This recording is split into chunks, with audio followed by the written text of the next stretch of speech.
Welcome to the Exec Exchange, 15-minute podcast in which a leader from the water sector shares a story to inspire, educate, and inform other water sector leaders from across the globe.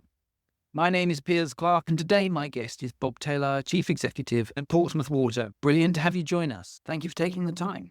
It's a pleasure, Piers. Lovely to be on the podcast. I think this is definitely a first for me. I'm really pleased to be here. Thank you.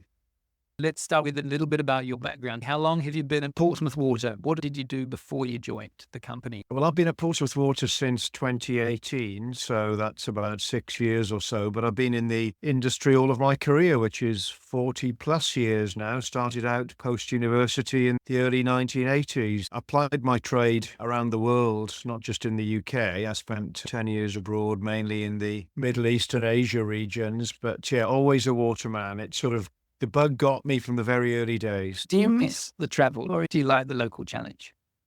Yeah, I do miss it from time to time. I mean, I did do some pretty challenging stuff when I was abroad, and I don't kind of miss that side of it, really. Challenging projects and challenging clients to work with in developing countries particularly. But I was invited quite recently to speak at a conference in Saudi Arabia. I accepted that invitation, and part of the reason was to see whether I still had the buzz for taking trips like that one, which I did actually. I really enjoyed it. It was a great conference, and it was great to be in a different sort of sphere of activity, if you like, a different country with very different challenges, but obviously connections with things that we can help them with from a UK perspective, but increasingly things that they can help us with in terms of reuse, desalination, and all those kind of things. Let's talk now about Portsmouth Water. How big are you? Where are you based in the UK? What are the activities that you do? We're a relatively small water company in the UK context. We provide water to about 750,000 people on the sort of central portion of the south coast in England. I think the city of Portsmouth, people might have heard of that from around the world because this is the base of our Royal Navy fleet and was quite active in the Second World War, for example. We're a water-only company, and we're quite unique in the UK in the sense that we have this blend of companies that deal with both water and wastewater, the WASCs as we call them, the water and sewerage companies. We also have quite a number of smaller, generally water-only companies, particularly in the southeast. And just to clarify that for any North American listeners in particular, so this is drinking water only. When we call the UK water only, that's drinking water as opposed to wastewater. And Portsmouth has the lowest drinking water bills in the UK, which is partly because of the efficiency of operations, but also due to some very unique geographic circumstances of where Portsmouth sits. Can you talk a little bit about that?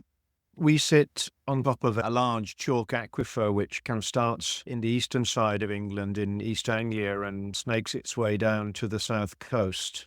In our case, we get all of our water pretty much from that chalk aquifer. So it's high quality water. It doesn't require much treatment, which is quite a good advantage to have.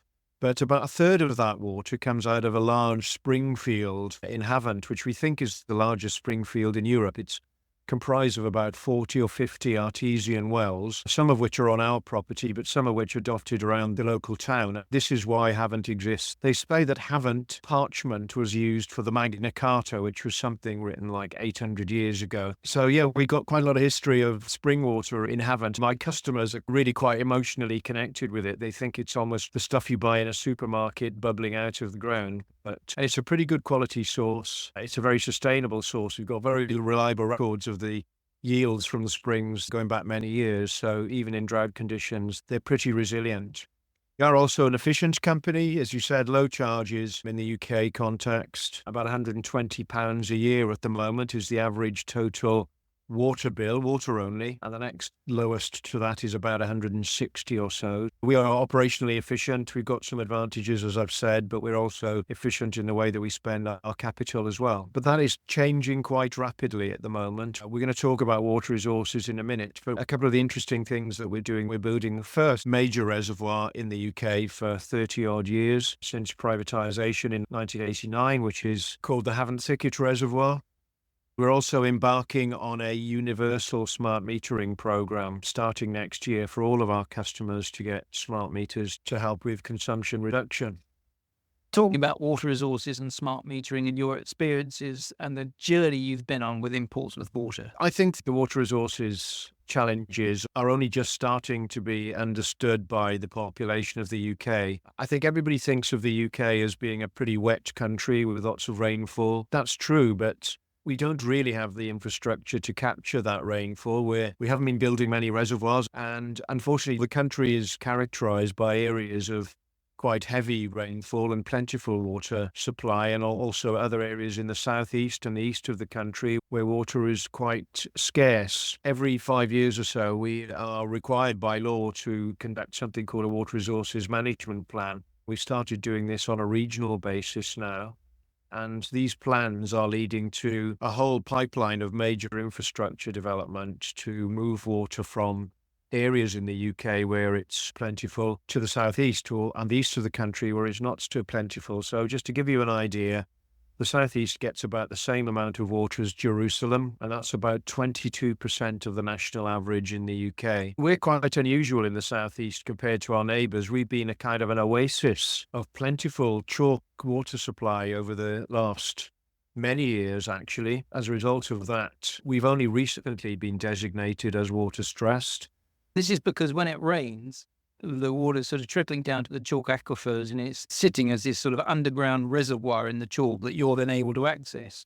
We've had access to this chalk aquifer, plentiful, high-quality supplies of water, so we haven't been designated as water stressed. And the important thing about that is that in the UK, if you want to compulsory meter, in other words, force customers to pay via a meter, which hopefully will encourage water efficiency, you have to be designated as water stressed, and then you also have to put compulsory metering into your water resources management plan for the government to approve it. We've only recently, in 2021, received that kind of accolade, I suppose you would call it, of some kind.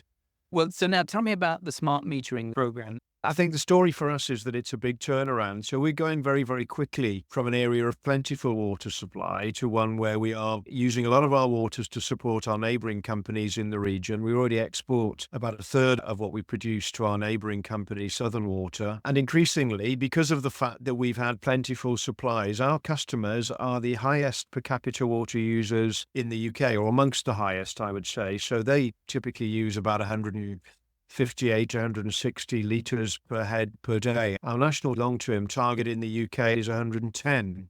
So we've got to reduce our customers' per capita consumption by about 40 litres per head per day at least. So that's a big challenge. And we've only got about a third of our household customers on a meter at all at the moment because of the lack of compulsory metering historically. The narrative is changing very quickly, and I think customers are going to find that a bit difficult to understand because we've never had any restrictions on usage. We've never had any hosepipe bans since 1976, and we only had a hosepipe ban then because our neighbours had one and we wanted to be consistent with the region. So we're waiting. Literally this week we will get what's called the final determination, which is the outcome of our 5-yearly business plan that we submit to our regulators, and that's what defines effectively the charges for the next 5 years and the capital programs. I think all of the water companies in the UK are promoting much larger capital programs, about double that we've had in the last 5 years, and that's for a number of reasons, including water resources and water resources resilience. And the one thing that's driving this particularly, obviously there's climate change, there's population growth as well, and there's a desire from the government to grow the economy. But the real big impact on all of this at the moment is the desire to restore the natural environment to what it used to be. And the reservoir we're building actually is not for our own use. It is using surplus water from those springs to supply more water to our neighbours, Southern.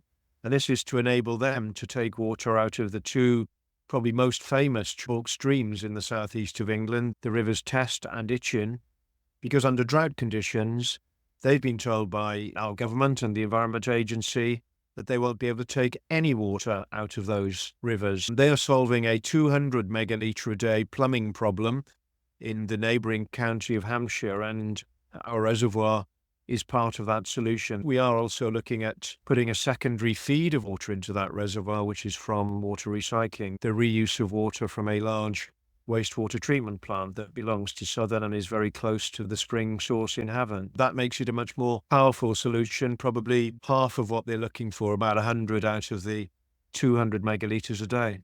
It's fascinating as you paint this picture of how the different water utilities that sit across the south and southern part of the UK are so absolutely dependent upon each other, how they need to work together to best manage the resources to serve the population, especially as we have more and more people living in this particular part of the country. We're recording this just before Christmas, and you're going to find out how the government's responding to your request for the next 5 years. This broadcast will go out in early 2025. So by the time that it goes out, you'll know whether you're formally accepted it, which is interesting because it leads me quite neatly to my final question, which is, if you'd go back and talk to a young Bob Taylor and advise him, would you say, do that international stuff, stick with that, don't get caught into the regulatory cycle with the UK, don't even go to the water sector? What would the advice be you'd give a young Bob Taylor? Well, I think I would say you made a very good career choice to start with, because, as I said earlier on, there's something that grabs you about water, and that's the world over, not just in the UK context. It's a very special and privileged role to play to provide such a life-giving service to the population. I would say definitely, I don't regret one moment the decision I took to spend 10 years of my career, including with my family as well, in different parts of the world. Kazakhstan, India, China, the Middle East, the Emirates. The ethic is the same around the world wherever you go. The ways we deal with water supply, they do differ a little bit, but the technologies are broadly similar. The need for different kinds of regulation, it happens in different ways, but it is also broadly similar around the world.